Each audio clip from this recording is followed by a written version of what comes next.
Ladies and gentlemen, welcome back to the Closed Traffic Podcast live. Man, it's been a while since we've done a live edition, hasn't it been, fellas? Man, it's been a while. Goodness. I've spent a lot since then. There goes Johnny. Always have to be extra. Man. Speaking of Johnny, what's going on with you, man? Say hello to the people. Hey guys, hi people. How's it going? And man, hold on. No, it's like raining over here. I just heard a crack of thunder. So yeah, hopefully old Elon will hold on just a little while longer. But no, it's been great. It's starting to finally cool off. So thank the good Lord for that. And our ground isn't cracking anymore. Like our baseball field. Completely off tangent from flight simulation, anything related to aviation. Our baseball field, I don't know what it's made of, but it's been so dry until cracks have developed like in the ground, like like a half a foot wide. So if you're not careful, you will literally like slip, break an ankle, or like fall to the center of the earth. I don't know. The center of the earth. Yeah, it's nuts, man. But aside from that, it's been good. What about you guys? Nothing. Just hanging around. Just hanging around. Charlie, what's up, man? How you been, man? I've been good, bro. How about y'all? Go Dogs. Go Dogs, and shout out to them Rangers. Yeah, right. Down 8-0, bottom of the ninth currently. No, I'm just joking. Now that we all jinxed it, guys. So yeah, how about that show? Oh man, listen, I'd be remiss to sit here and talk amongst the three of us and not introduce our man, we've got to call you resident guest. Yeah, Mr. man, we got to put him Steve. on the payroll. We got to put him on the payroll after this one. Mr. Steve from the High Performance Group. Steve, what's going on, man? Say hello to the people. Hey, what's going on, people? I mean, not much. Just riding this wave right now, Riding the wave. There you go. Best you can do.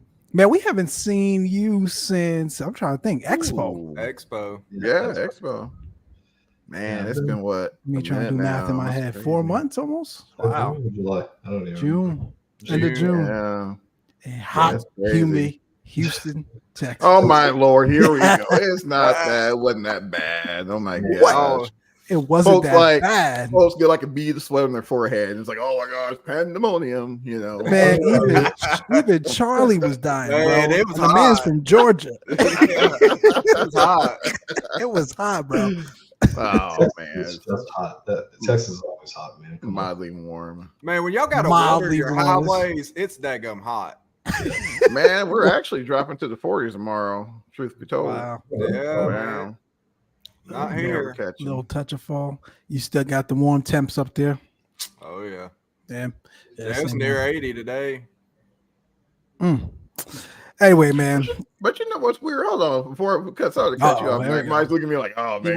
He wants to continue the weather pattern to conversation. Yeah, it's weird because Charlie, weren't you not getting like the 40s or the 50s? Yeah, a while back. It's weird. Like we're supposed to be back down in the 30s a couple of days, the middle of the week next week. But man, it's been in the 80s, low 60s at night. No rain. We haven't had rain in probably 7-8 weeks. Oh, wow. Weird. Yeah, when you raising animals, that's stressful. Yeah, for sure. I'd what about Florida? So. What about Florida, Steve? We've been going through a little bit of a dry spell too, but we've got some rain. I'd say a few times in the past couple months. Yeah. Nothing crazy that we haven't had our usual downpours and hurricane season. Yeah, at 449, you got the 1 inch rain every day. Yeah. One side of the street and not the other. Yeah. Yeah. Usually that is in Florida. But yeah, honestly, like I said, Texas is always hot, man. I was in Gainesville like 3 weeks ago and it was still just really. Yeah, like 90s. Yeah, it is. It's bad. Shout out to the Texans. Y'all are tough. Anyways, or man. Crazy. One of the two, or both. Yep. We are here. Besides to talk about everything else we always talk about, including the weather patterns of 2023, clearly. We are here for Mr. Steve to come on and talk about High Performance Group's latest release, none other than the H160. Oh my goodness. Mm. What a rotorcraft. Steve, as always, man, you've gotta give us the background. Got to give us the details surrounding, what you guys were thinking as it relates to the development and subsequently the release of that helicopter, and then how has the community perceived it since its launch last week or a couple of days ago, actually. Yeah, no, I appreciate the opportunity. So the way I think about it is I was a simmer first, Dave was a simmer first, same with Tony and GB. Everybody from our team was simmers Mm-hmm. before this was a professional gig for us. So we were fans of some of the old school developers. You think PMDG, FS Labs, Carenado, even to an extent, So when you think about those guys, you in your head, and I've heard you guys on many podcasts because I listen every week, duh. But Oh, of course, man. we appreciate that, man. That means a lot. That Yeah, you means guys a are lot. awesome. But you guys you do it tremendously. Almost every week, you guys talk about some iconic aircraft that XYZ developer had that you remember from a prior sim. The Hot Start Challengers, the FS Labs, Concorde, the PMG G737, whatever the case is. Yep, yep. Sorry, I don't have an Airbus for you there. It's all right, man. It's all right. But so my point though is like, so I look at that, I'm like, we want to do the same thing. We're new to the flight sim, so we don't want to do something that everybody's done the def before in the sim. We want to Mhm. bring stuff that's new and kind of build our own iconic fleet that, everything's supposed to carry over to 2024, so no worries there. But Right. if there is a sim after this one, we want to, I don't want to say start with a leg up, but to an extent it is a bit of a head start to have already done some of those aircraft. We wouldn't do like a quick port job or anything like that, but just having the knowledge of how this system works and all that kind of stuff. So right now, our idea is let's build a fleet, and we've already done the H135, we've already done the H145. It Mhm. only makes sense to kind of fill in those other gaps in class. So this one, not like me and whatever the case is. Get to the heavy utility at some point, maybe drop back down and do the 175. But yeah, actually, I can share an image on our Discord. Like when you look at the Airbus helicopter family, there's probably a good 20 plus entries in there between civilian, utility, and military. So there's a lot of options for us to go with. H160 just it was the biggest challenge because there's so little reference material out there for it. It just got its FAA certification, so it's not Really there new. aren't many customers out there yet. I mean, even when you look for liveries, there's not a ton of liveries out there. So we liked the challenge and we knew it was something that we could do and put quality on. That's another thing. I mean, you guys have probably fought that battle before, Simmers. You're like, man, I wish XYZ developer didn't do that because now that means that nobody else is going to do it. And I wish somebody else would have done a better job. So we were like, let's put our Mhm. stamp on this one, do it absolutely correct, and set that bar I mean, honestly, we keep doing it, but for helicopters, we want to keep putting out the highest quality possible and keep pushing that level up. Man, that's again, and we kind of I knew that, right? We've had this conversation many a times, especially as it relates to how you all think and sort of the initial sort of how you guys bring an idea to the table is always surrounding we were or are simmers first, and I think if every developer sort of had that attitude or that outlook on the way they deliver and bring products to flight sim, I think the community overall would be better off. So that's amazing and that's awesome to hear. Johnny, you've been flying that thing a heck of a lot. What were you? I'll call you off guard. Look at him, look at him, look at him.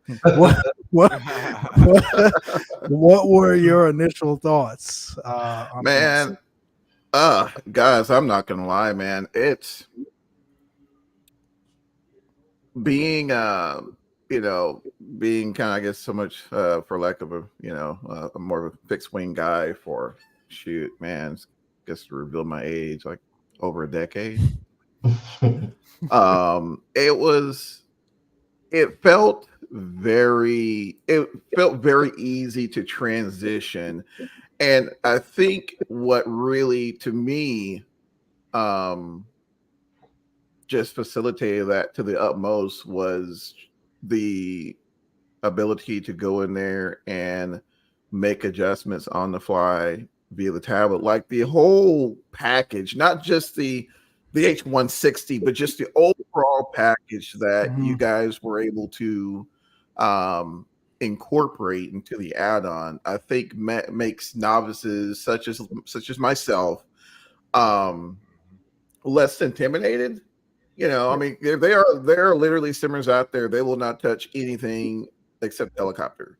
A lot of simmers out there stayed in X plane and stayed in P3D until helicopter started to kind of really take make an impact on in 2020.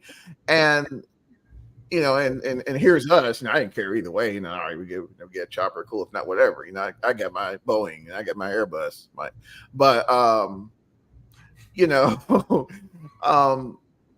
it's just super easy to dive into. I mean, it's just you go in there, the quick start guide, get everything set up, and Bob's your uncle. Like you're off to the races. Autopilot functionality was just, I mean, you can't screw it up. Like, it's like, dang, how am I going to map this? Oh, let me just click on it using the tablet, right? So, man, I think that's honest, guys. I think that was probably the most impressive. I mean, the whole thing's impressive. I mean, just the ability to go in there and literally shoot a precision RNAV approach. I was about to say, because you shot an LS or something, didn't you? Add-on for the price point that you guys have it at, and a helicopter at that, just speaks volumes. And Elon's failing me, so yeah. Yeah, I was gonna say because you totally missed Charlie's question. I think totally missed it. Yeah. I think he asked if you shot an ILS in that thing the other day, didn't you? No, RNAV. Oh, it was the RNAV. Okay. Yeah, sure. RNAV. It's and I mean, straight up IMC, like it was nothing. And then I mean, we, everything just transit, boom, final approach fix, all the way down to minimums. I mean, just by the book, and yeah. Not many add-ons. Not many rotary add-ons. You're going to be able to successfully do that with. And I guess successfully do it confidently, right? We hadn't even touched the all the features within the 160 that gives you greater situational awareness. I mean, you got like a tail cam situation going on. You got back vision in there, and it's like, I mean, not to just hype you guys up, no pun intended.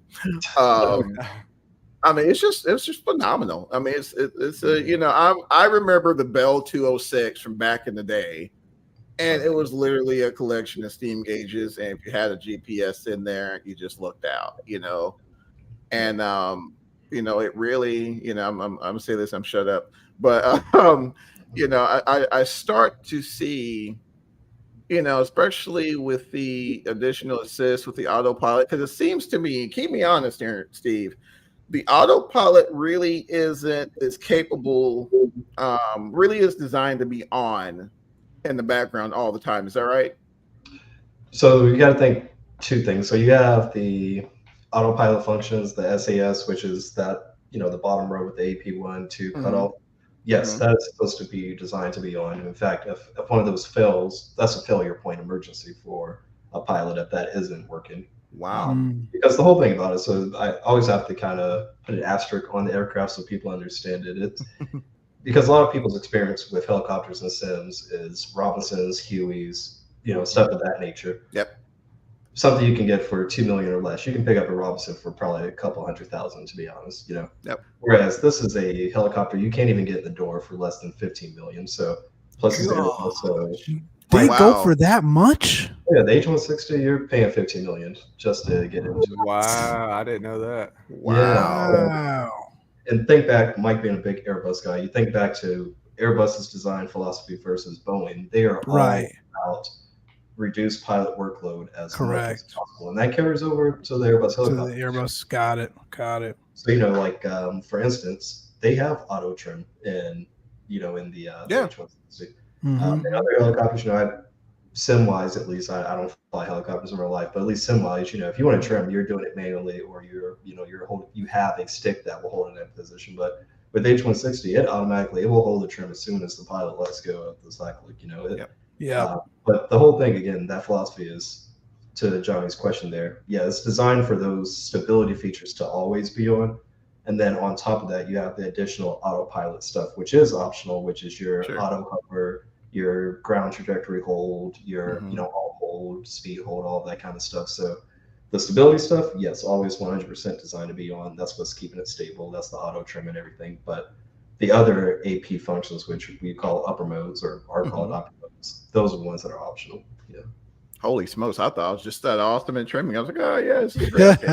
No, I like that challenge, and you can turn them off, but it's not designed to be flown with them. Wow! And I did notice because I think I accidentally mapped a button to turn everything off, and you definitely got more helicopter like once you do that. It's like, oh gosh, I actually got to like fly it now.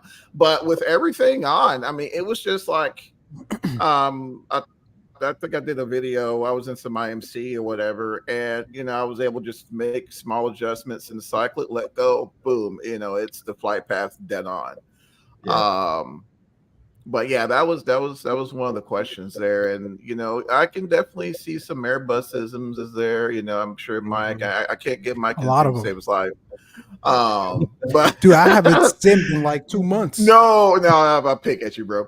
But just like I want to get in the hover, where I did the approach in the Addison, 2 clicks on the button, boom, I'm in the hover, and I'm able to handle other, I was able to take care of other things, and heck, I was actually just because I've just been ridiculously busy today, I jumped into Simlo to Patterson and just stuck it in the hover, and I mean, things just freaking rock solid. And I also noticed it looked like it was accounting for wind correction as well. Steve, is that correct?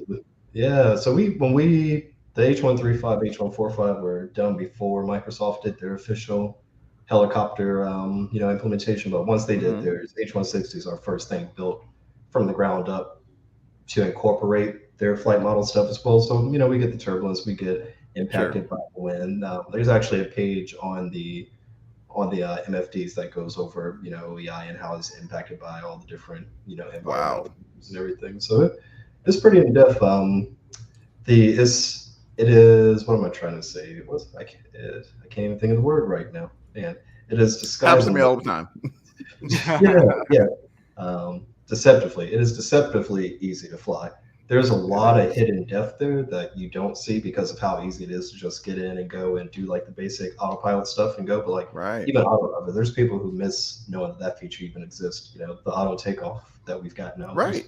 There's people who are going to miss that just because it is so easy to get in, and a lot of that stuff's not what you expect from a base or from a helicopter. So absolutely, yeah. Like one of the I think I did like a live stream, man. And I was trying to, it took me a little bit to figure out, but once I actually got the steps of the auto takeoff, especially, you go up to New York and do like blade ops, the ability to automatically take off and the aircraft actually, tilts back towards the rear, like backs away. So let's say if you're like up towards you're on a landing pad or something and there's a freaking bridge right there in front of you, which, don't ask, not,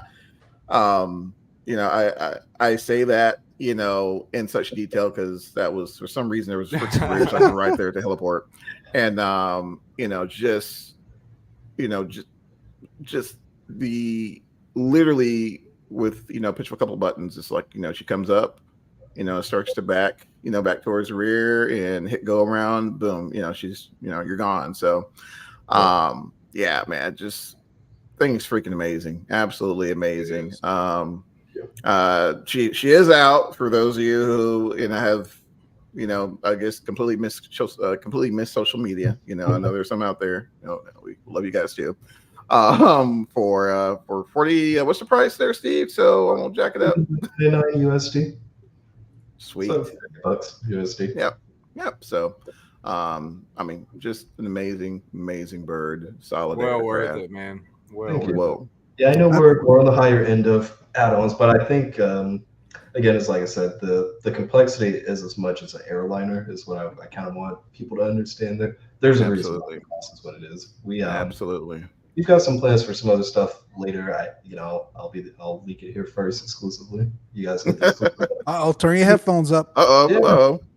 We do have some plans for other stuff in the future that is less sophisticated as the H145, the H160, and with that will come a price point that matches, the complexity of the aircraft. So, yeah. Too cool. How do you guys?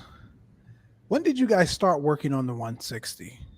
I would say sometime last year. Okay, so about 9 months in the making. I would say confidently over a year. Over a year. Gotcha. Yeah. It's just That's amazing.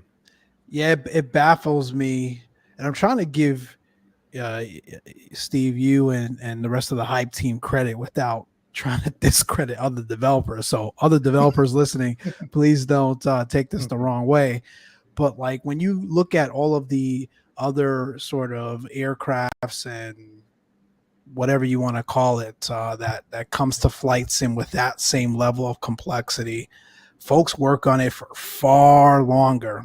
And even when it is released, have bugs upon bugs upon bugs. And I guess like we've heard over the years, not so much lately, but especially when 2020 first came out, a lot of finger pointing at 2020 and what it's not and what it lacks in terms of depth and what's required to really deliver a solid product to what the developers are expecting and subsequently what consumers are expecting. You guys have been able to over and over again deliver quality code, quality products, complex products in a sim, which again, quote unquote, is not advanced, right? When you look at the core code base as well as the flexibility that it provides other developers, at least what other developers say, you guys have been able to deliver time and time again. Like what I guess, again, not trying to no dig at anyone else, but what sets you guys apart? Like, how do you guys go in and approach projects and be able to come out in relatively a short time frame for the product that you're putting out to market? Good question.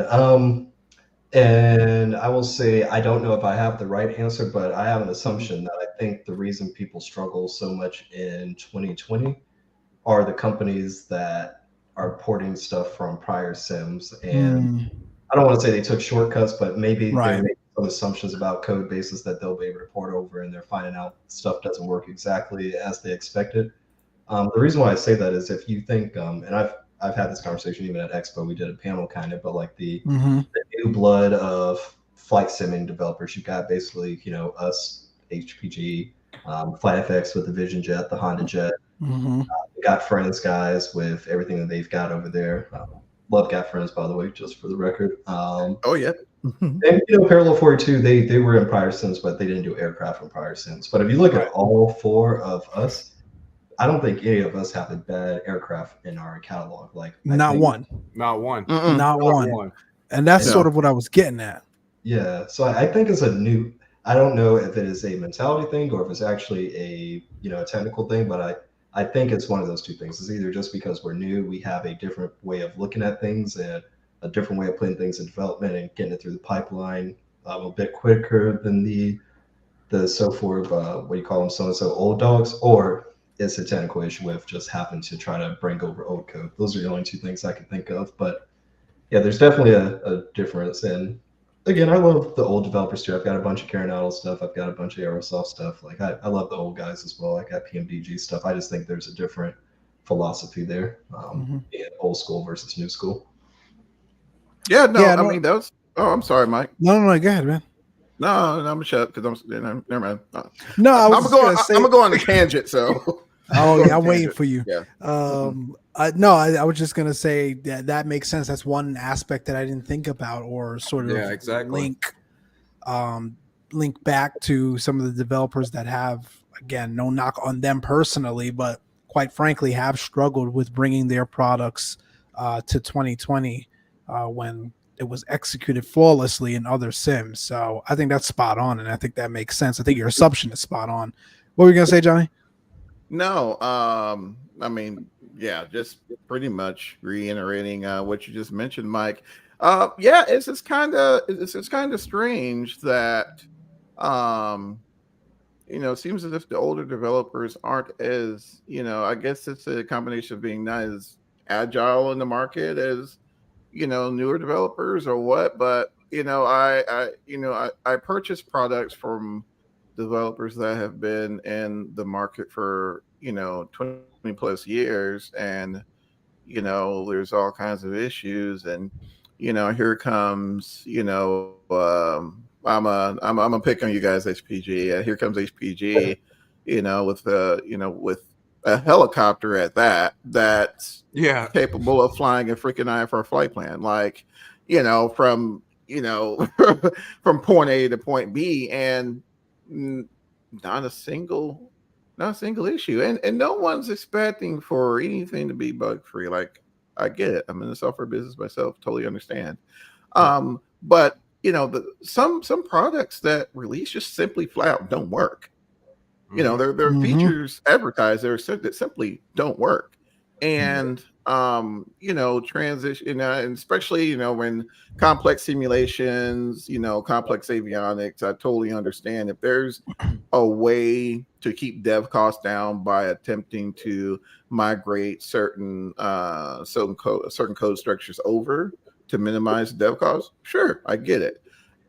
But I just, to me, it just seems like it's just, sometimes the developers tend to, I guess, beat themselves, so to speak, because I think it's a little bit of a mentality that plays into that as well, from some of the communications I see, and news that's put out, things like that. And I mean, I just, why that affects you guys. It's just, I mean, you guys just, everything has just hit on all cylinders. Not one time of, when I fire something up from you guys that, I encounter, any issues. So kudos to that. And I mean, just amazing point, Steve.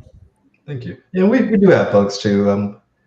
But I think the other part of it too, I think a lot of the older guys, I don't want to say comfortable, but maybe they are set in their ways of how they deal with the community engagement and stuff like that. And there's some forums that are very restrictive on what you're allowed to post. And whereas we're like, hey, you can come to our Discord, you can talk to us one on one in public. We have nothing to hide. And Mm-hmm. that helps us actually, you said agility, which is the right word. That helps us be more agile. Like, yeah, we might have a bug, but if you tell me today, I can put a fix out to have that fixed by tomorrow. Like that's Right. Right. our philosophy. We don't want anything game breaking, nothing like that. Like you got to be able to use the thing. Because even me, like my biggest frustration as a simmer is when you have something not work and you have that guessing game of did I do it wrong or is the sim Is it just me? Bingo. Right. Yeah. like I hate that. So I always try to say let's eliminate that. If we know something's broken, let's put a known bug out there quickly so people know like, hey, this isn't you, this is our mistake. But yeah, that all is kind of that whole cycle, like I was saying about being new versus old school. I think there's just a lot of different mentality philosophies right now. And I'll tell you Absolutely. something else. It's beyond like you feeling like, you aren't conducting the flight or utilizing the software or the aircraft to its full potential because you don't know what you're doing. It's like it's a waste of time as well. As I was just alluding to, I barely have time to sim these days. The last thing I want to do is get in an aircraft and want to shoot an ILS down to minimums, and the friggin' thing doesn't work. It's frustrating. It's beyond me personally finding less and less time to sim just because of life and everything else that's going on. The stuff has to work. And Yeah, it's unfortunate exactly. when it doesn't. And it's even more unfortunate when someone is trying to tell you about it and you've got nothing but excuses or you just flat out aren't trying to hear it. So I really appreciate you and High Performance Group's sort of outlook and aspect on things as it relates to how you guys engage with the community. And to your point, it's the same with the folks over at Flight FX and a lot of the new folks as well. You see that pattern, and from that pattern, you see quality products and products that come quick to market. It's not, let me tell you when we're going to have a date for the date for the date. And by the way, why we're going to miss that date. You know what I mean? Like, and then drop 9 streams. And then drop 9 streams. And then, by the way, we've got a new date for the date for the date. And it's just like, come on, man. It's 2023. Like, why are we still doing that? So, yeah, it goes a long way. It goes a long way. It does. I told someone today, my mindset is from the time we announce something to when it's released, I don't want that to be more than a month. Like, I blue balls thing. Like, I don't want to see gray boxes of Steam gauges. I don't want to see, hey, we got a new tire added today. Like, I'm sure that it works for some people, but for me, I'd rather just work in silence and then come out when, hey, this is tested, it's ready to go. Start giving us your feedback on the flight model, the systems and stuff like that. Let's not talk about rivets and screws and stuff. Yeah, exactly. Because 90% of the people running this sim can't see them because their settings are so low. just being honest here. I'm telling you, but like, don't you guys love it where you get that one screenshot and it's like half a corner of a panel, and you're trying to figure out what the heck it is. And it's like coming and coming soon. And it's like, and a week later, you see it's a tray table. Damn, look at that tray table. That tray table sweet, man. I don't want to be that guy, man. Corner of an iPad. Oh my gosh. Or freaking or something, man. It's like, for crying out loud, guys. What the heck is it? It's just, oh my gosh. Well, yes. At least if I have my say, I don't think that will be us. I believe it. So, Steve, I mean, you guys alluded to, you got some other things you're working on for sure. Beyond that, anything else you'd like to share with us as it relates to like what's next for the High Performance Group? Well, first of all, let me back up because I'm excited about this. Are you guys going to be at, I know it's a while out, but it's not a while out, if you catch my drift. Are you guys going to be at Expo 2024? I mean, do I need an excuse to go to date? I knew it. I had to ask because I think the first time we had Steve on the show, he was either just coming from Vegas or was about to go. Yeah, he had like a work trip or something like that. So I know Steve loves Vegas. So I had to ask. Cool. Looking forward to seeing you there. But yeah, man, what are you guys? What's it doesn't even have to be products. Like, and again, without spilling the state secrets there. What else have you guys got cooking up? You think? Yeah, like I said, I mean, right now the short-term focus is going to be on getting feedback from the H160 launch, which so far has been positive. I mean, we've got a couple of little small bug reports, but not hearing anything crazy. We had some real-world H160 guys reach out to us, so that's going to help us with making some other updates. They're helping us get some of those references and cool. Just that harder to find material. So we're going to get some help from those guys. So really, the story there is we're just going to keep improving the H160, and at some point, that action pack is going to come out with the other variants. Got it. I need to do another aircraft before the end of this year, and then I've got something really, really exciting planned for the next year, but I can't discuss it yet. All right. I think 2024 is going to be a big year for HPG. So that's awesome. Heck yeah. That's awesome. That's good to hear. Looking forward to it. For sure. What else have sort of you've been diving into? I know you've had your hands busy with the 160, but what else across the flight sim world have you sort of been diving into or keeping an eye on? A good eye, like Johnny likes to say, a good eye on over the last couple of months since we last connected.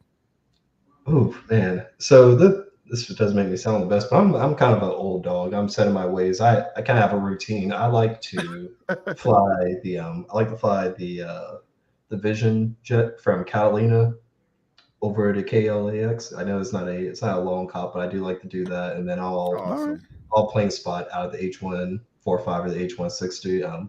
Have you guys seen that FSLTL app? Oh, FS. Yeah. Heck Oh yeah. yeah. Yep. Yeah, like Plain Spot with that on, you could do that for an hour. Honestly, I don't know. It's so goofy that is enjoying. No, to it's very therapeutic to me just to sit there absolutely. and watch the traffic. And Indeed. interesting though. Normally I'll drone cam, but man, yeah, fire up I the didn't think about 145 to that. 160 Oh, and yeah. send it, bro. Oh my gosh, it's awesome. Yeah, I don't know. There's just something cool about that, and you've got if you hop on VATSIM too, just hearing all the traffic and everything. You can get permission Yeah. you can't be directly there, but you can still get close enough over. Yeah, What's bust all kinds of Bravo. Yeah, guys, don't worry about I me. was It's gonna traffic. say. Wide open, bro. Bust it wide open. Yeah, there's a little, where the area is outside Oh, of Bravo. It's close enough that you can still. Yeah. fly That's over the there. beauty about those rotorcrafts, man. You get right below that 500-foot Bravo shelf. Oh man, and bro. still be fine. And still be Clears the good, parking man. lot, man. Like it's nice. I love helicopters on VATSIM, but yeah. So that's really what I've been flying a lot. I love the VJ. The only thing is I go back and forth between the Honda Jet and the VJ. If I'm doing something longer than like a hot ball, I usually take the Honda Jet. But honestly, I haven't been watching the market as closely because we've been so busy, and I've got Knee deep, yeah. big stuff going on in the personal lives, and this. Yeah. I hear that, man. Oh I hear yeah. that. No, it's just and I think to me, and not just to go back to the 160, but to totally go back to the 160. I took a flight from I had no idea Texas Motor Speedway had a helipad. So I got depart from the helipad and I flew under the Bravo shelf to the south and around the Bravo shelf and landed in Addison. And to me, I think that opens up a whole new way to enjoy the sim. We always like, hey, let's just dive into the sim and fly from MSP to LAX since MSP just dropped for 900th time. And that's great and that's cool, but hey, there's a whole industry of Mr. Billy Billions wants to go from Texas Motor Speedway to his G6 waiting at Addison, or to a rooftop helipad, or hey, just go up to New York and fly some blade ops. And man, I'm not gonna lie, that's to me, like here lately, that's really what I've been doing quite a bit because it doesn't take a whole lot of time, and you fire up the 160, toss in a couple of waypoints. Heck, you can even custom make your own waypoints to get you clear of airspace. Freaking send it, dude. It was awesome. Got all kinds of rain, but it's like it's not a visual only helicopter. All right, guys, I'm done. I'm shut. All right, no, man. Again, you just adding to the reason why folks, and as you can see below, for those just joining, you can pick up the H160. It dropped on Friday, I believe, the official date, from High Performance Group. www.highperformancegroup.com. Obviously, check it out. Johnny isn't lying, man. That thing is phenomenal. And I was trying to figure out for the life of me, like, why I visually enjoy that helicopter so much, because again, admittedly, I haven't fly. There you go, man. There it is. There you go. It's just like, to Steve's point, the way it's laid out, its design. Even the passenger comfortability in the back and just everything about it's just like it has Airbus written all over it. I didn't know it was $15 million, so that's crazy. Yeah, I want to say minimum is 15. I'm pretty confident. If it's 10, I'd be surprised, but I wouldn't say it was 15. Wow. Well, if you come in with your HPG coupon, then you can probably get it for $14.9. Yeah, $500,000 off. I would to save you the interest rate on that thing. Oh man, God! Could y'all imagine, man? It's like, hey guys, you guys take coupons for. I really want one. I flew one in the sim, and like I got like $3.17, but I have an IOU, so if I work for the rest of my life for the next 70 years, I'm going to get Social Security. 700 years. I can totally pay you guys off. Social Security? What's Social Security? Anyway, I'm on one guy. Man, we're not gonna get into that. We're not even gonna NPR show or something. Yeah, Cody Oh sucks. Right. man. Anyway.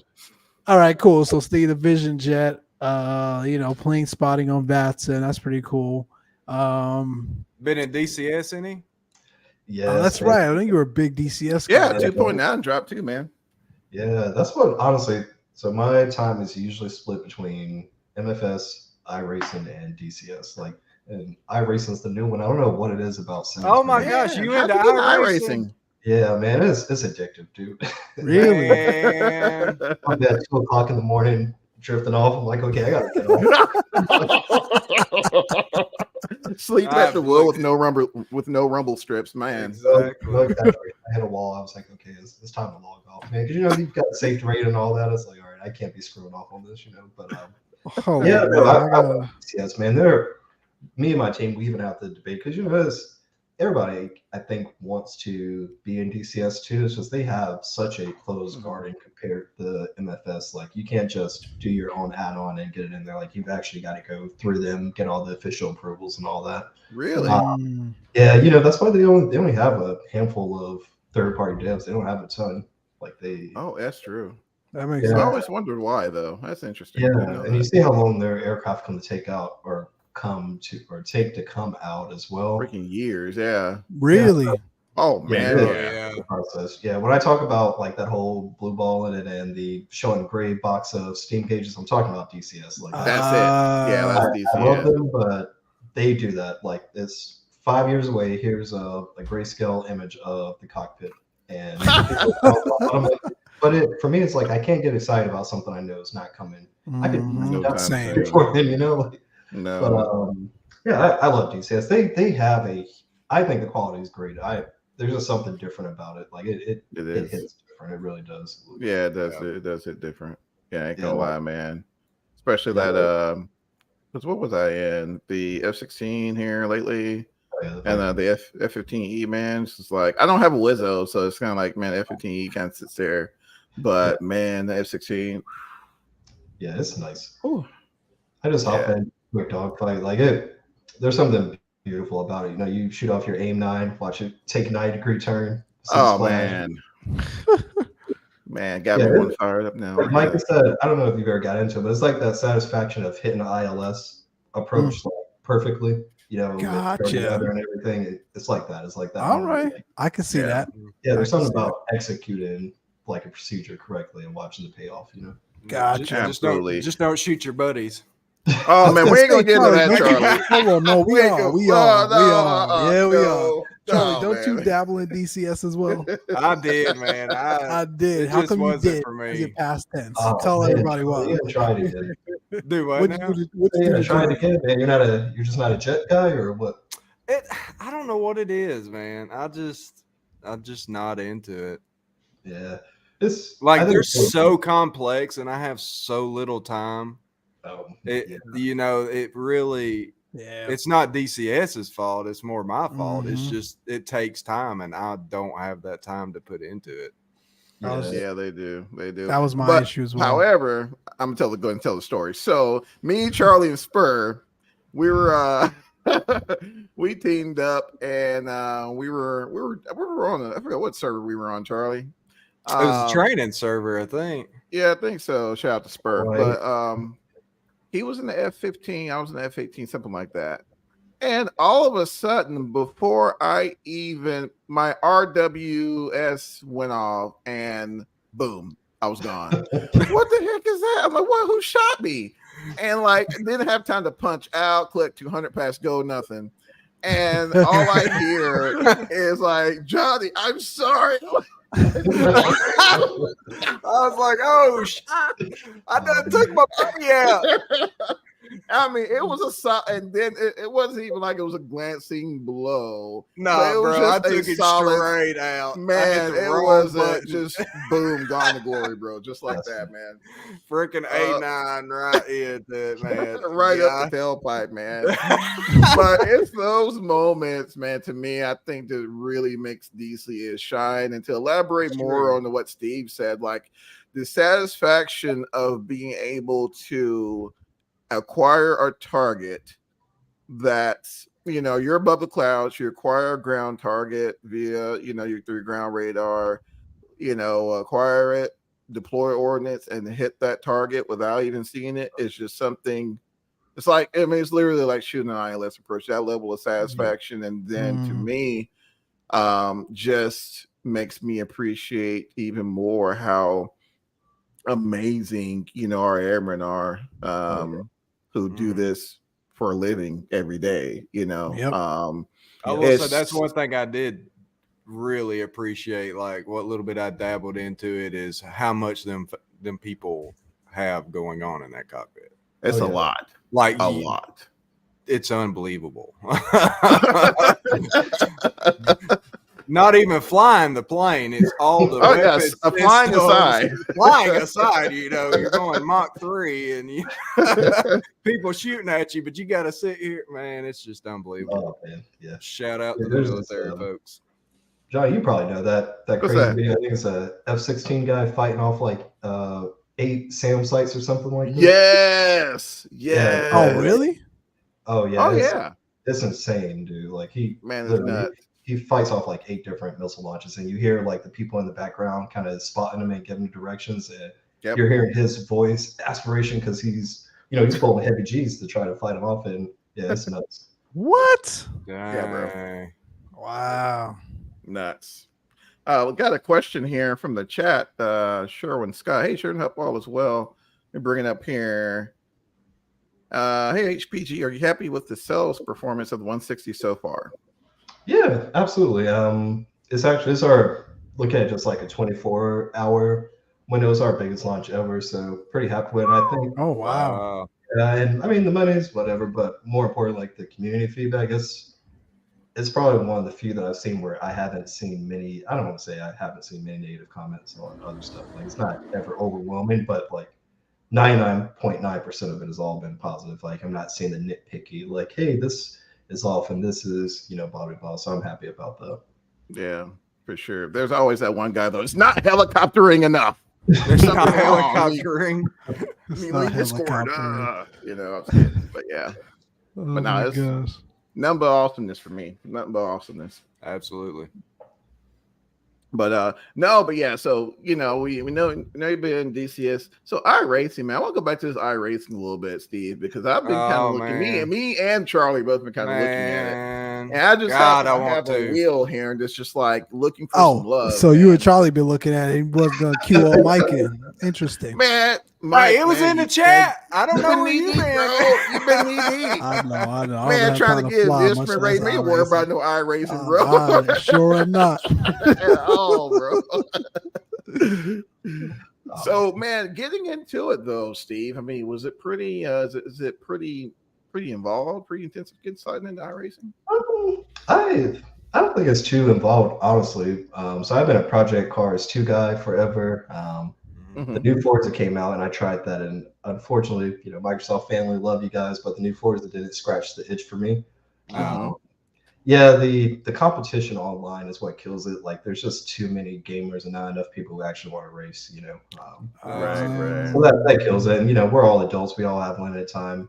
Getting on a race that's some of these endurance races that are 30, 40, 50 laps or whatever, and then having somebody crash you out intentionally in the last 5 after you've been racing for an hour, like it's going to ruin your night. So for sure. Yeah. So the cool thing about iRacing is you have a safety rating and a iRacing rating, and they try to split you based off skill grouping. So they create the splits for each race based on what your I rating is. So you're going to be racing with like skilled people a majority of the time. Yeah, cool. And then the safety rating, that keeps people out of the higher class competitions because you have to have a certain safety rating to get into a higher class. So a lot of those people that intentionally like crashing and shit, okay, stay in NASCAR down at the Class D on the dirt. Yeah. So I like that aspect about it. Like the competition is good. They do multiplayer better than almost anything I've seen. Whereas you got the events lined out for probably the next 24 hours. Right now it's 9:20. I can hop on there, see a race that starts at 10 o'clock and say, okay, I'm going to register for that. Just show up at 10. Oh, that's cool. So they do it's stuff slick. like that. It's slick. Really? Okay. Yeah. When I saw that, it made me think about MFS because I'm like, that's the way probably Reno needed to be. It needed to be something where like, let's make this an official event. You can hop in, you can have spectators, like make it. Oh man, that'd be awesome.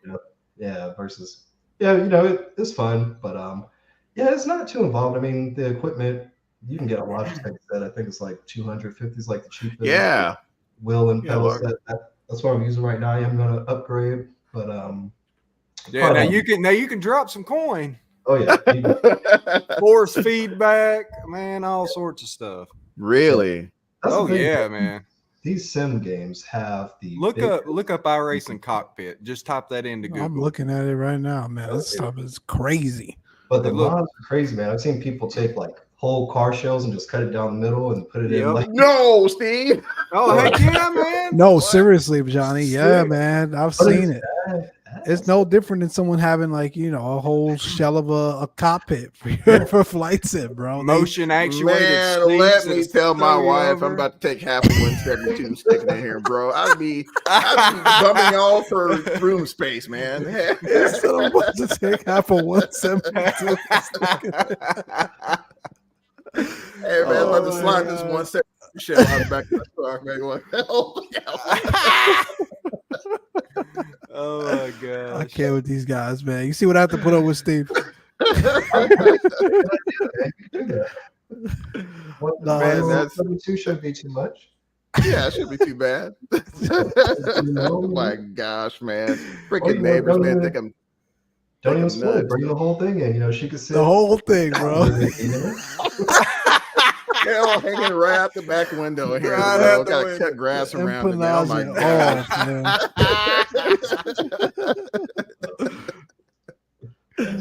oh my gosh. Man, but yeah, to me, so it sounds like one of those deals, if you want to go elbows deep, you can go elbows deep for sure. But if you want to kind of, but you need at least a wheel and pedals, right? Oh yeah. I mean, bro. But it's like flight sim. You don't recommend it. Like you want that. Even that little bit of immersion helps, right? Yeah, that makes sense. That's cool. So, without boring the rest of the audience here with iRacing, no, I'm pretty freaking interested. So we definitely have to talk about it in the background there. But there's been a lot of activity going on this October, guys, in the industry, right? Man, it's on fire. Goodness gracious. A lot. We got like 2 sceneries. I don't care what y'all say. I know nobody's interested in it, but I got Harrisburg, PA. No, we interested, bro. Texas just dropped. Oh, yeah. I saw that. Maybe McAllen. Harrisburg, I think that's man. Bro, I think everybody's all on Minneapolis, which is a great scenery, by the way. Great, not taking nothing fantastic. But it's like, man, can we? Anyways, I digress. You go ahead, Johnny.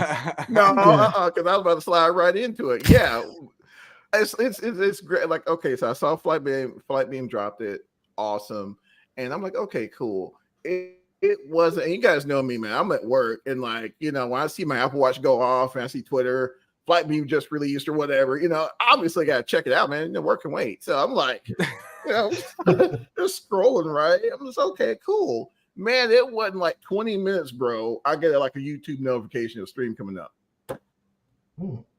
It's like, oh my gosh. And then it's like, how? And then it's like, boom, another stream. Boom, first look. Bro, we're not on first looks at this point. We're at like the second and third look, fourth, fifth, sixth, seventh look. Everybody's looked at this thing by this point, So, by the time you get, it's just Johnny ranting, guys. It's a Saturday night. We're all just kind of hanging out, right? Just hanging around. But it's like, man, it just, I guess it kind of like takes the buzz away. Once you get it, like, all right, I don't see that, and it does 100%. But no, it's been like a really, really awesome month here lately. We got like 2 really nice turboprops. Freaking HPG just knocked it out of the park. Go Rangers. With the H160, and man, we're not done yet, guys.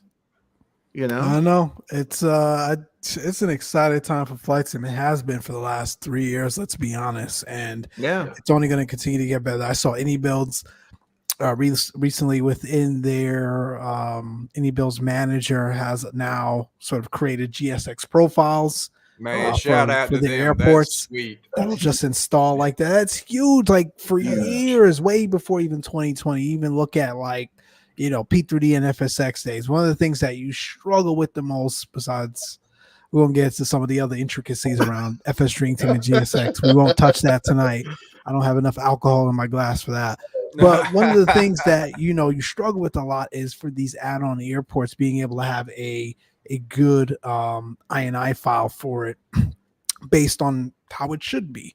And you worry about conflicts with the actual scenery developer versus what GSX has, and on and on and on. You can spend, because I've done it before, literally an hour just trying to get that stuff right. And I think it's one of those things that we've known as a community, especially if you're a GSX user, we've needed for a long time. And there's Itty Bills thinking about it. And I think that level of just innovation and thinking outside the box, we continue to see that with this industry. And a large part of it is because of 2020. I know the other sims aren't dead yet. X-Plane 12 is looking phenomenal. Every time I see a screenshot, I've got to be like, wait, that's X-Plane? Touch the pearls. They're doing their thing too. And it's just like, you can't be bored, I think, at this point with Flight Sim. There's just so much going on, in my opinion. Yeah. Absolutely. Got another question from the audience here for you, Steve. How confident are you in a Sobo to deliver an amazing flight model for 2024? That hot air balloon demo left me really optimistic. Hello. I'm very confident because they haven't done anything wrong yet. Like, they may have been slower to move on some things than the community would have liked, but at every turn, they've only made the sim better. Like, I can't recall, other than maybe like some very early patches where maybe FPS took a tank, but I can't recall anything they've done yet that has been worse than the sim at that level before that update, right? So every update is either improved performance. They've done the world updates for free, the city updates. But I think the whole idea behind getting to 2024 versus building on top of 2020 is, again, like I was saying earlier, code bases. Like, when you're building on top of old stuff, you are always going to have inefficiencies. Sometimes you just have to tear the floor out and start rebuilding again. And they were able to bring something over from 2020 because they said add-ons will continue to work the same and everything. But I know from conversations we've had, and I'm sure that hopefully they've said that the performance is going to be so much better, which we know from our helicopter flight model, the performance does have an impact on the flight model as well, because those calculations are being made in each frame. So the performance is better, the overall experience should be better too. And to your point, the hot air balloon demo is a good example. The other one too, when they showed the simulation of the CFD points, like where they were showing the aircraft and like how, hey, here's how many points we have in 2020, here's how many we have in 2024. They just are profiling so much extra of the aircraft that I think they are going to be neck and neck with X-Plane. I think that the conversation that people have had where, it's been clear, like, hey, X-Plane is the one you go to for accuracy flight model, 2020 is where you go for pretty. I think that conversation will go away, just like I agree. X-Plane is just as pretty as 2020 as some screenshots now, It's true. They have different philosophies. They go with, we're going to detail every airport that we have around that area. We don't really care so much about the world imagery, whereas Microsoft does the broad strokes of the world, and then they focus in on some cities. So the competition is just better for all of us, right? Agreed. I've said that from the beginning. It's it's like, let's not finger point or boast and say which one is better than what. Let's just enjoy the competition and enjoy the fact that you've got that flexibility. I think in our hobby, that's what it's about. Absolutely, because let's just be real, man. Before 2020, the industry was pretty stagnant. It was. I was getting bored. I remember literally sitting there saying, "This is boring." Literally, I think I was flying I was in the oh my gosh, who made that Airbus? I wasn't an Airbus. I was. No, he's right. He's right. I was flying the A320 from Jar Design. Jar Design's A320 and X-Plane 11. I was just like, damn, this is whack. This is whack. And then 2020 got announced, and I was just like, what? So I got a question for you guys. especially Mike and Johnny, you too, Charlie, but I know these guys just because they're flying currently. If there is a career mode campaign, something like that in 2024, would you guys make use of it? 100%. Not A too career mode? Yeah, it was like, hey, start here flying for XYZ turboprop, Yes. airline and move your way up to this. Would you guys go through that? Yep, I would. 'Cause I think so. I currently Yeah. look for it now. I would. Yeah, I mean, you could kind of get that through a VA, but at the same time, it's all the stuff that comes along with the VAs. You can only do this to this, and Yeah. But yeah, like Neo Fly type of deal. Yeah, something built into the base. See, Yeah, just randomly came to mind, but especially I know you guys are all very serious about the flight sim and vlog your man, I'm lost for words. It's late on Saturday, and I did have a couple earlier today, but you heard it here first. There's a lot of people who are like, I don't want any gaming stuff in my sim, and some people look at a campaign mode as a little bit of gaming. So I was just curious what your feedback was. I think for me, I sort of caution that as well.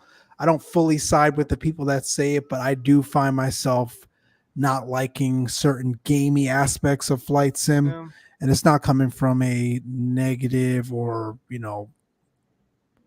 a negative place. I think, and it sort of was like my take when they made 2020 compatible with Xbox. I'm just like, how are you properly going to simulate all the aspects of Flight Simulator on an Xbox? And people have made it work, and now we've seen hardware come out for Xbox like we do have for our desktop PC. So I think it advances and it goes, and I think there's opportunities there.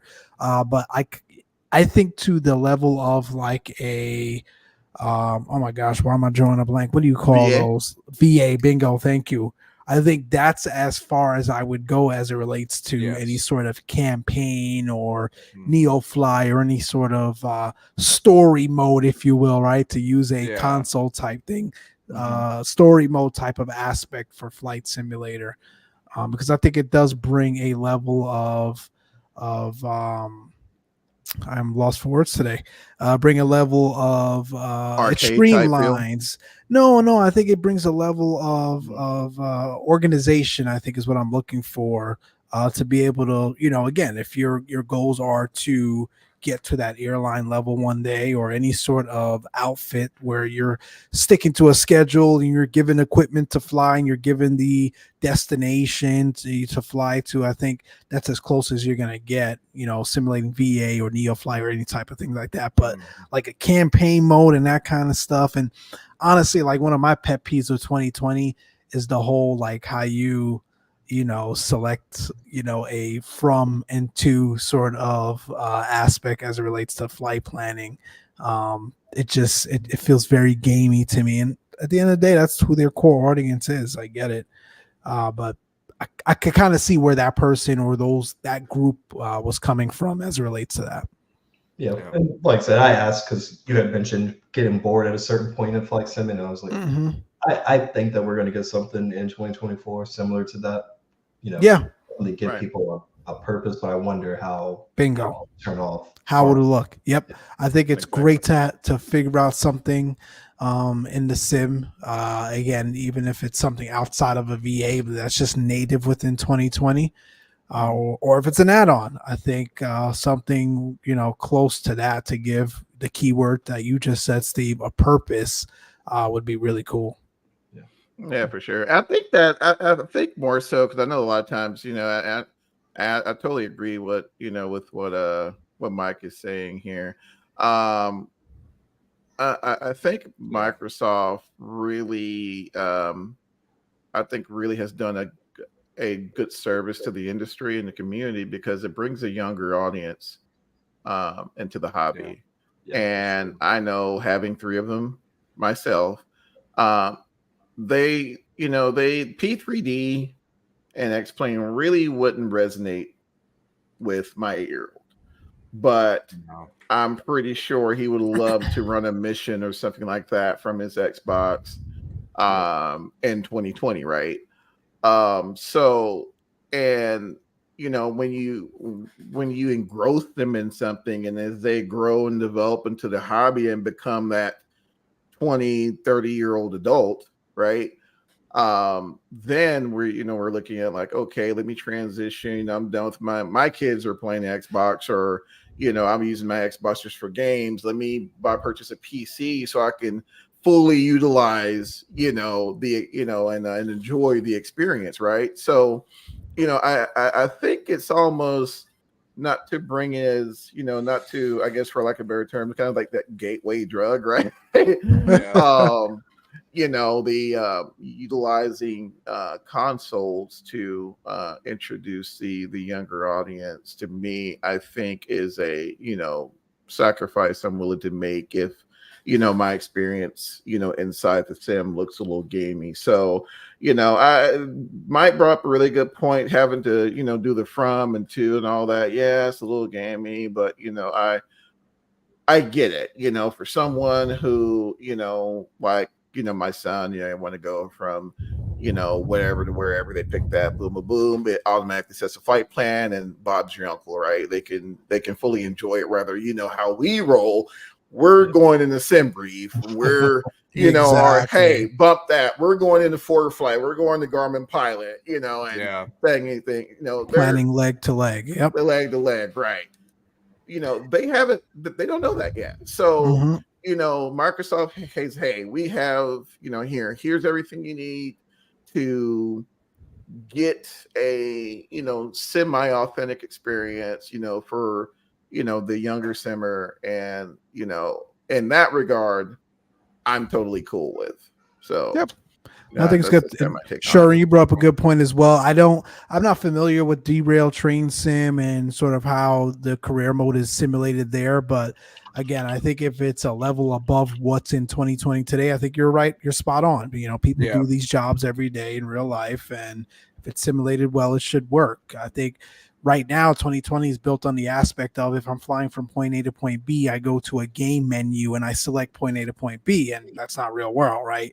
You've got your original departure and destination. If I can go in and build a schedule, right, with block times and flight plans and all that other good stuff like I do in SimBrief today or in an EFB today, I think that's a little bit more realistic. But to Johnny's point, for the larger audience and younger audience, what 2020 has today, I think it's appropriate. Fast Cow Production says, hello guys, love the 160. Hey. Well done, High Performance Group. Awesome. Thanks for joining Fast Cow. Yeah, love Fast Cow. We met them at the expo. Yep. Oh yeah. I don't know, guys. You guys are convincing me. I might have to venture off into Sin City here next year. I don't know. We'll see. Oh, you got it, man. Mike, dude, you have to come. You got to come. You got the story. Charlie's already coming. He bought his ticket. Yeah. Yeah, Mike's coming to get me in that Cirrus. I am. Oh my goodness. We're gonna lather up and all get in it. Not lather up, Charlie. Steve, these guys, man. I can't take man, bring out the WD-40, bro. Getting in this Cirrus is gonna be the hardest thing known to mankind. The thing is not that small, man. I keep trying to tell you guys. We had to bring out the Kroll, not the So 22, right, Mom? Say again? So 22, right? I fly at 20 now, but yeah, I think at that point and get these guys, we would need to get into the 22, probably the turbo actually. So well, good guys. What you trying to say now? No, I mean like, oh man, the three of us plus all our luggage, we're gonna need the turbo. Get up and down the mountains and everything. We're gonna need the turbo. Oh man, Vegas, hang your hands out the window and paddle. What career mode make me manage money for fuel maintenance, etc.? Yeah, I think even that aspect would be really cool. Yeah. Exactly. Yeah. Cool. There's a part of me that would love that, like the sim part. I could definitely do it, but man, it seems like a lot to build into the platform. The interface and the platform itself. That would be my biggest concern is what effect is that going to have? But it's Microsoft, man. They've got billions of dollars to figure it out. Yeah. Did any of you guys ever do the truck simulator? Oh yeah, ATS, shoot, yeah. These guys were for a while, kind of like light like that, where you could dispatch. Bingo. Yeah. Yep. Yeah, That's a really That'd good be point. I cool. think if career mode is done similar to the way ATS is done, that would be cool too. Man, I know you guys, Steve HPG, y'all did an amazing job as far as giving someone something to do, except from just like meander around.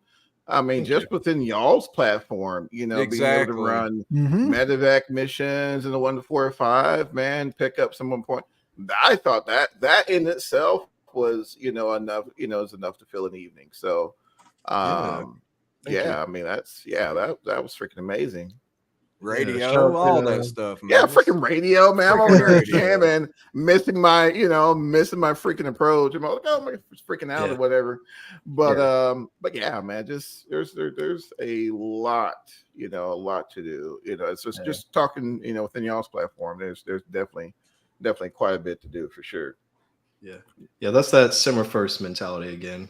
Think of ourselves, think of Mike, like don't want to be bored. What keeps me flying? Because we all have hangar decoration, right? Stuff that you've bought, you flew twice and never brought it out again. It's like, okay, I don't want that to be our yeah. I've got, I think I have more than anybody. There's a time because I'm big on supporting other devs and trying to Bingo. platform. There's a time I was where gonna say you could write those off mentally to occupational hazard. I think for you, Steve. Yeah, I think that's appropriate. I think it's appropriate. But this is cool though. You learn a lot of good stuff. What's that? Is it I forgot who made it though. The 10 cam.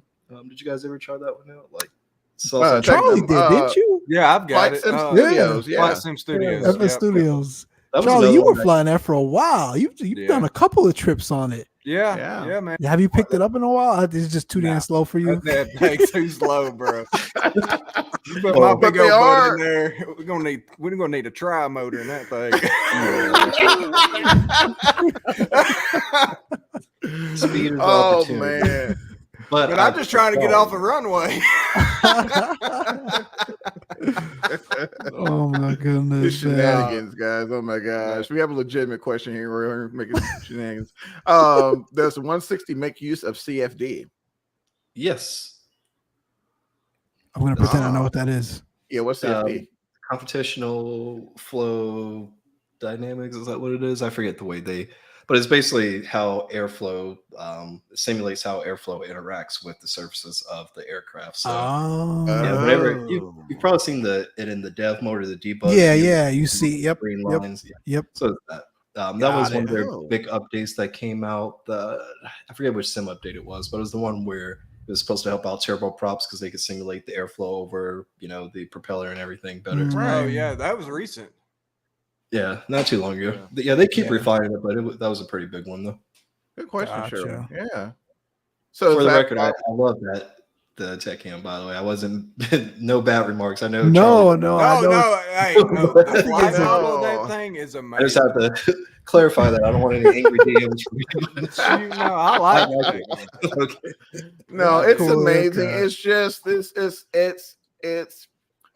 I guess we pick on a characteristic inherent in its design. It is designed to be more so kind of like a trainer, trainer for, especially for folks transitioning in their multi. A lot of flight schools to pick them up because they're very, very aerodynamically stable for multi. And however, there's only 100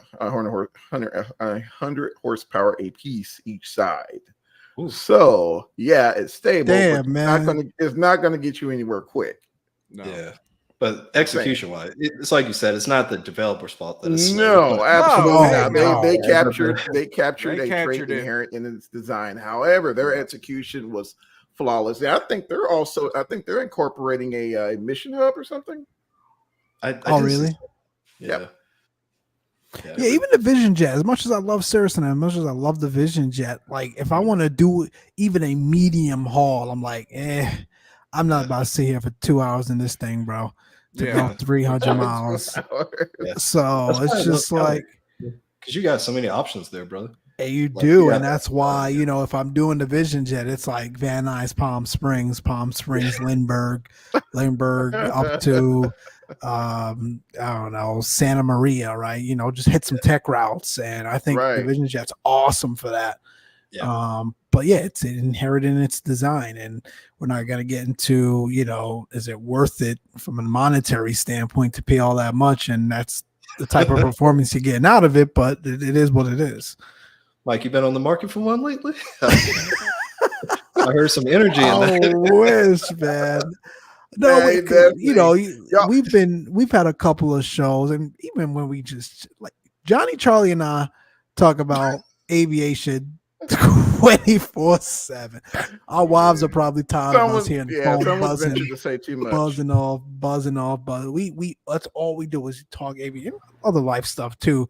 But one of the things we always talk about is like, if somehow we came across millions of dollars, what would we buy from an aviation standpoint, an aircraft standpoint? And Johnny loves his turboprops, and he's been leaning towards TBMs or PC-12s. Charlie, I can't remember what you said you would grab, but you all know me. I'm a full glass Cirrus loving dude, and I've eyed the Vision Jet. So, but it's like I've had to take a step back and really say, man, is that the best way to spend $5 million, or do I go get a PC-12 NGX?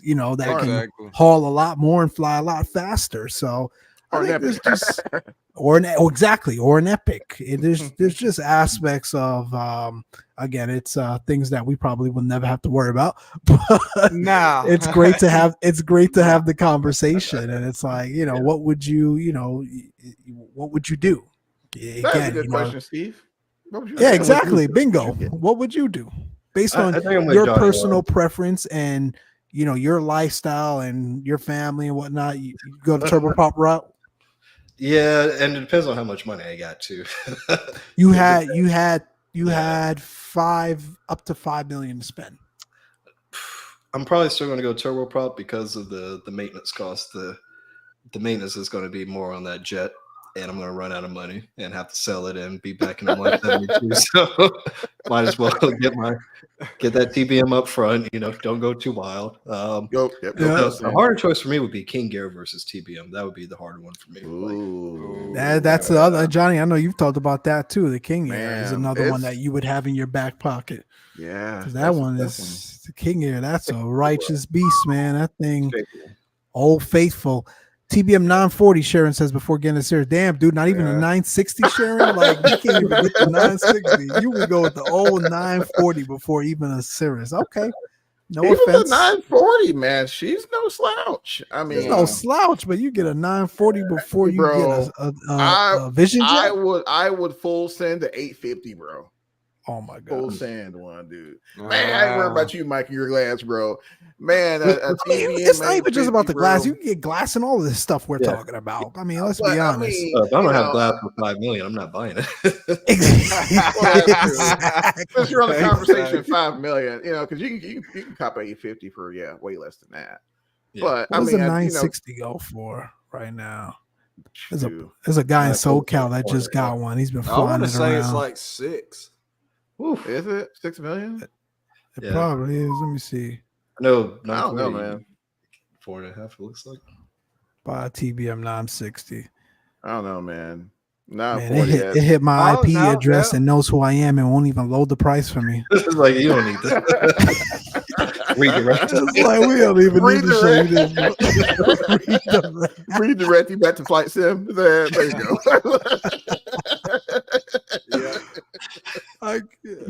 Man, you got no money.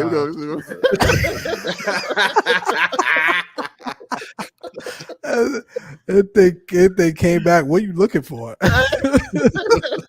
Yes, it's good. 4.6. Oh man, 4.6 to 5 million. So yeah, I mean, what is the next year you ain't gonna be flying?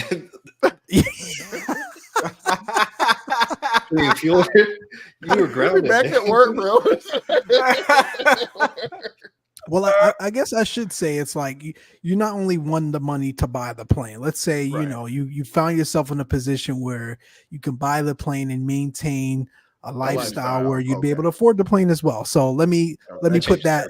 Let me rephrase it for you, Steve. You still going with a TBM? Nah, at that point, I'm probably looking at a jet. Can I get an H under 5? Oh. Get a what? H jet? I think they're at about 5. At about 5? If I can, that's what I would go for. Like, I wasn't a huge fan of 5.4. the sim, but then after flying that in the sim, like that thing is just Hunter's incredible. just And gorgeous, man. simple. And Yeah. simple as heck. You thought Man, the it Cirrus was is. simple. This thing is. Ooh, press the Yeah. button. Ooh, The there you Elite go, S you're ready to goes go. for So you don't even gotta 5.4. press the button. Like the taxi lights coming on as soon as you start taxiing. Everything. and all that kind of stuff. Yeah, all the Everything. lights. Yeah, it's pretty cool. So Dang, that's crazy. yeah, But- I digress. No, that was actually a good question. I was always kind of wondering. I forgot how we got on that, but yeah, Man, it's it happens, bro. Man, As always. CTP, bro. It's just CTP CTP. shenanigans. But did we miss any other topics there as far as like I think we hit the high. Oh, guys, guess what? We're getting a tablet for the 7.3, so that's coming. That's gonna be pretty cool. Did you guys watch Right. that preview stream? not Charlie's sarcastic clap. Charlie, did you watch the preview screen? No. Screen. No. No one did. Yeah, I saw some cool images from it. Like they had, I saw. I didn't one of have them 3 had, like, the hours to runway on the spare. bottom. I did. I admittedly I didn't. So I'm gonna go No, look I up. didn't either. How was it, Steve? I didn't get you. I haven't watched it. That's why I was asking. But I did see. Yeah. I saw a couple of screenshots and it looked pretty cool. One of them had like a visual representation of the runway on it. I was wondering if they're going to show like the aircraft, like your aircraft on position on it, because they've been. I remember something they explicitly came out and said it's not a EFB, so they made that distinction for some reason. I think Yeah, it's it's a because they want Flight to make it. something. What did they Yeah, call I it? think they want to make it more than your standard EFB, like make it a real. Universal. Like, I know they throw around the What's term UFT or something like that. yeah, it just UFP, looked like they're Universal taking Flight from- Tablet. There you go. That's what Yeah, it is. compared to how PMDG normally does stuff, it looks. I kind of think back to the what was it, the DC6 when they Mhm. originally did it. Like it Mhm. looks more like that kind of, because you didn't have a tablet. What was that? It did have a tablet. The DC6 had a tablet, right? That's where you did all the flight engineer stuff and everything. Yeah. Yep. That's right. Yeah. That's right. So it looks like they're following up on that. They want it to be way more than just like, hey, put your weight, put your balance, all that kind of stuff in. But Yeah. everyone else has already done that, and years ago, and a lot of them for free. So I don't know, man. I want to get into this tonight, but No. you know, I'm scanning through these images and looking at this, and I don't see anything that different from what we've got today from some of those EFBs. And for the way this thing was hyped up and delayed and delayed and delayed, it's like, what for? I mean, all this stuff we can do in the fly-by-wire today, in the Phoenix today, in the when FS Labs gets there, but even just going back to P3D, FS Labs, their EFB. I mean, I don't know, man. I don't know. I think it looks a little bit more visually appealing than actually. No, not really. No, I don't know. I'm trying. I'm just going to be 100% I'm trying. transparent, and then I'm going to slide on to Sherwin's question. I think the way everything was handled at this point, no one's trying to hear the extra. We're, a lot of folks were looking for just a tablet to do Simple things. and operations that every other tablet in the market does right now, and just to get all the extra now, a lot of folks aren't trying to spot hear it. on. Okay, so Sherwin's question for Hype: are you guys planning to get back to the firefighting add-on, but with a different plane? Not in the near future. It's unfortunate the way everything turned out with the super tanker. We tried to come to some type of agreement, but just couldn't make that work in parallel with everything else we have going on. And we think that Microsoft has that covered well enough with what they're bringing out for 2024. So by the time frame that we could even go back to retrofitting that for a different aircraft, I think 2024 will already be out with what was it, TL415 they showed off, I think, already. Yeah. Mm-hmm. Yeah. So I think they'll have that covered. If there's an opportunity after 2024, maybe we'll go back and look at something else, but I think they've got firefighting covered. Too cool. Fair enough. Yeah, that's a good question, Sherwin. Too cool. Yeah, that's I think that was definitely a burning question for a lot of the audience there. I want to make sure I didn't miss any other questions, those of you who asked, and I don't think so. But yeah, so looking forward to that. I guess that's dropping on what I think he said somewhere around the 30th. Unless we get another stream or something, I don't know. Wait, talking about what? The going to PMDG, the UST Oh, or TBM the or whatever it 30th. is. Okay. Yeah, somewhere around there. The amazing tablet. Yeah, so that's that. Oh, X Plane's going to is increasing price. Oh, that's right. $79, guys. What are your thoughts?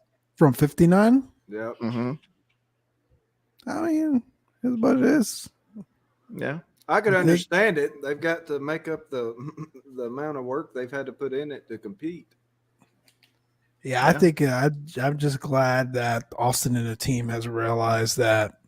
I think, listen, whether he wants to admit it or not, I think, in the way that they have pursued some of the development aspects of X-Plane 12 in subsequent releases, it clearly shows that, hey, we've got to bring this thing up to par, at least visually, with 2020. We've got to get the weather right. We've got to make sure folks aren't paying $120 for weather add-ons and texture add-ons and this add-on just to get it to look like what 2020 is doing out of the box. So I'm thankful for that. And if that means you've got to raise the price $20, you got to raise the price $20.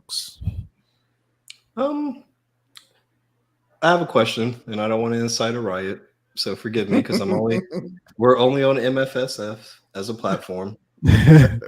But X-Plane's default aircraft lineup is only about 20 to 30, right? Aircraft in the base sim? Probably, I would say so. In there. Yeah, because they got some of the older stuff in there too. Mm-hmm. So for you guys, is it the quality of those is so much higher than MFSS that the higher price point doesn't really sting you? Because I didn't know that, actually. I had downloaded it, but I was in I think, what was it, the early access, or what was that program they had? So I always assumed that was just for that period, but I just checked and I was like, oh, there wasn't another big chunk that got dropped in afterwards. So yeah, that was surprising to me. I think, Steve, you bring up a really good point, and it dovetails into Sherwin's comment. I think for us, we're probably using a lot of historical knowledge to say, and we also have the thing already, so we're not going to go spend $80 personally.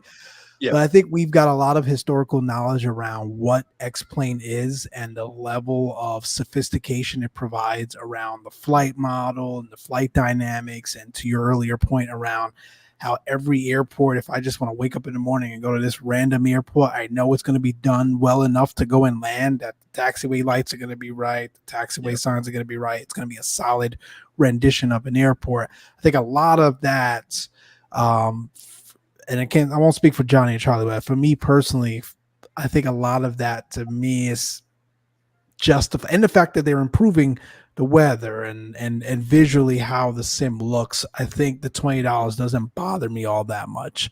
I think as good as 2020 is, and as what Sherwin is saying, yes, they've got a lot of free stuff.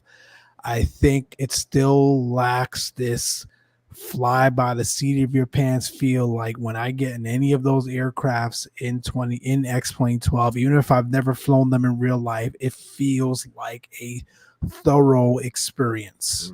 Mm-hmm. I've flown the Cirrus, obviously, right? So that Torque Sim SR and even the default SR in X-Plane runs laps around the Cirrus in 2020. Mm. And again, and I think it goes that way for every aircraft, but I'll be fair and say, okay, the only thing I've ever flown, and even the Cessna 172, the Cessnas, the 172s, or even the 182s, you've flown those aircraft and realize, and when you get an X-Plane, it flies and feels exactly like that, versus when you get in 2020, something's off. So that's my long way of saying, I think a lot of that detail and a lot of the historical knowledge around what we know X-Plane is, and again, the fact that they're improving the sim consistently, I think I'm not too hung up on the extra $20. Yeah, for you, the value prop is in the quality, not the quantity of the aircraft. Okay.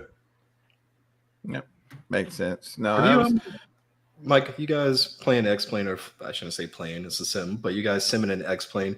Have you purchased any add-on aircraft for X-Plane? so far? Yeah, the Torque Sim SR20.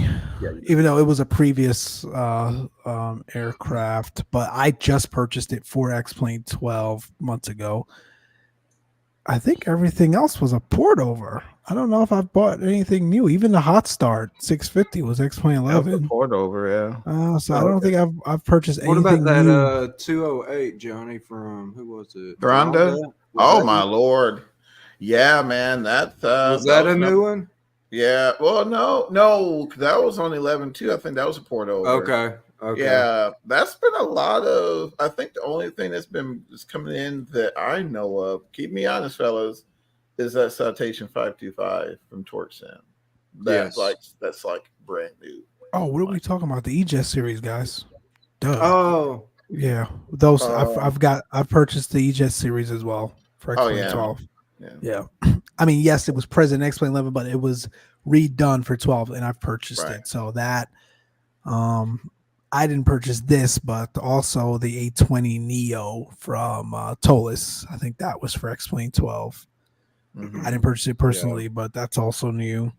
But yeah, compared to 2020, obviously they've got far more new stuff there is the going on 777 coming. for X-Plane 12. Mm-hmm. Mhm. By who? Flat Factor.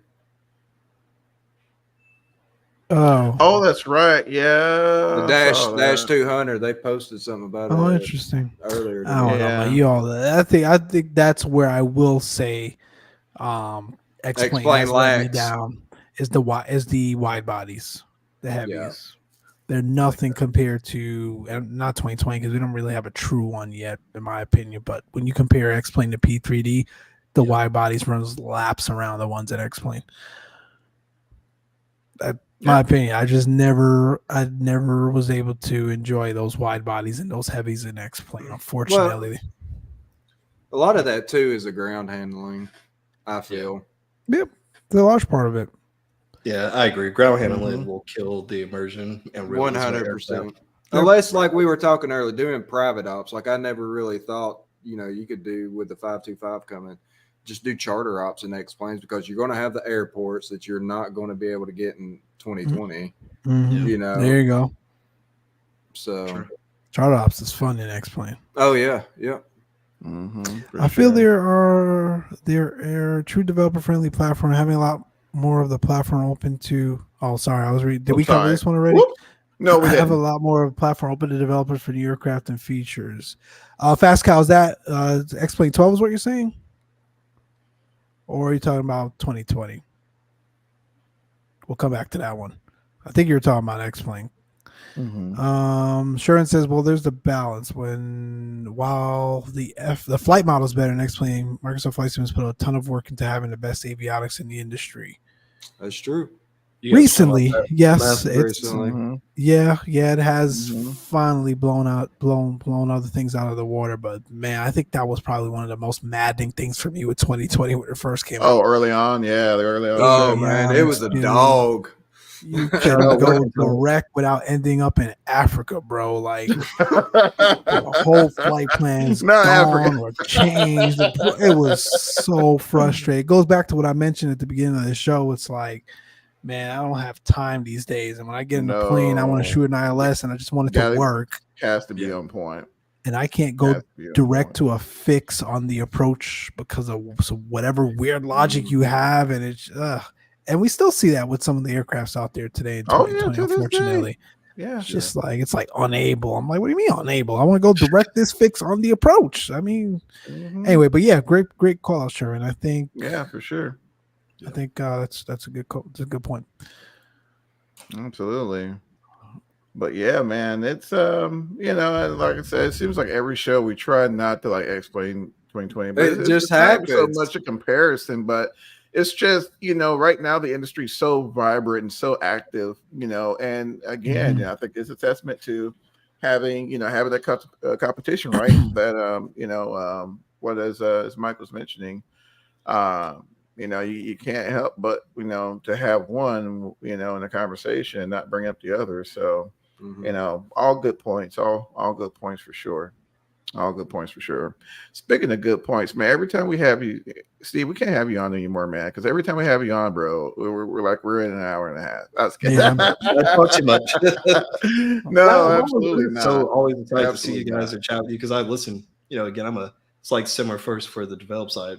I'm a listener first to you guys, so it's always cool. Man, we thank you. appreciate that. Thank you. What you guys are doing. Yeah.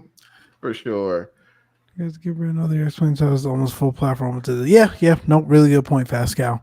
Oh, Really almost good full point. open platform to developers. Yeah. So I wonder if that's the reason why you have a lot of devs, a lot of devs. Man, I'll talk one day, Devs. Johnny. There's a lot of devs you talked to and X-Plane that said no. Like unless something drastic changes, we have no plans on leaving X-Plane. I wonder if that's the reasoning behind that. Probably, yeah.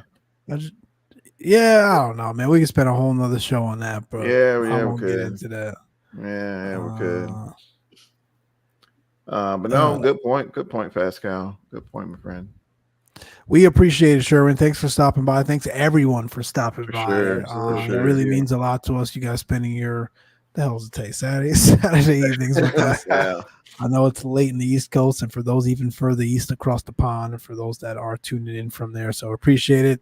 Shout out to Steve for joining again. As always, you're always welcome. You always have a place on the show, and thanks for always listening to us. Again, if you haven't heard and been under a rock, the H160 is now available from the High Performance Group. Go to www.highperformancegroup.com. Check it out. It dropped on Friday. It's an awesome bird. Check it out. It's really. I'm in the Caribbean. Okay, Sherwin. So you're probably like 4 hours ahead of me in the Pacific here. So we gotta get Sherwin to bed. Yeah, in bed. Before we depart here, any final words from the group? Go ahead and say it, Johnny. Huh? No, I was waiting for Steve. Steve looked like he had something to say. I did? No, I got nothing to say. Take care, I guess. Caught him straight off guard. You spade and neuter your animals, I guess. There it is. There it is. Yeah. No, guys, man, heck, keep the blue side up. Take care of yourselves and each other. I'm about to send it, bro. I hear you, man. You send that shirt. Do your thing, my friend. But no, yeah. Keep the blue side up, take care of yourselves and each other, man. And that's all I got. Cool. Well, same from me. And again, looking forward to seeing you Flight Sim Expo, June 21st and 23rd of 2024. More details to come soon. But Johnny doesn't know yet. He'll be there. And so will the rest of the team, as well as High Performance. So we're looking forward to seeing you all there. Until then, you guys take care. Keep the blue side up, and we'll see you.